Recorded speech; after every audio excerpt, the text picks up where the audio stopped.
این تراکتور برنامه رشد سازمان ملل متحد در تاجیکستان با مبلغ‌گذاری سفارت فدراسیای روسیه به اداره کمونالی ناحیه خاولینگ تحفه کردند. تا این وقت اداره کمونالی خاولینگ با یک تراکتور کهنه و فرسوده به پرتوکشی مشغول بود.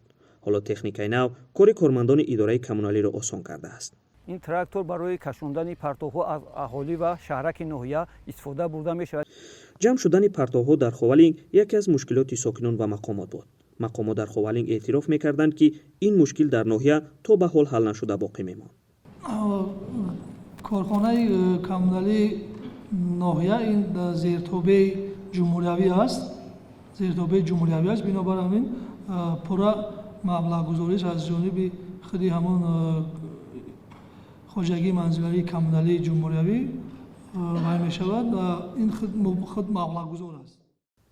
پرتوها در مرکز ناحیه خاولینگ مسئولان اداره کمونالی گفتند که با چنین توانشان ناحیه را تمیز می‌کنند. با گفته آنها ماشین‌های پرتوکشی که در زمان شوروی آورده شده است دیگر توان خدمت رسانی را نداشتند.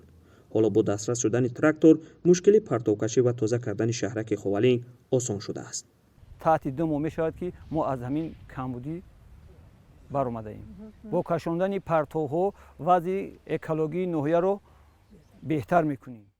قرار است با برنامه رشد سازمان ملل متحد در تاجیکستان به ناحیه‌های واسع و تیمور ملیک همچنین شهر کلاب نیز تکنیک‌های پرتوکشی تقدیم شود. در دیگر منطقه‌های کشور نیز تکنیک‌های ضروری پرتوکشی نمی‌رسد. ساکنان بیشتر منطقه‌های منطقه از جمع شدن پرتوها تا رفت بیشتر شکایت می‌کنند.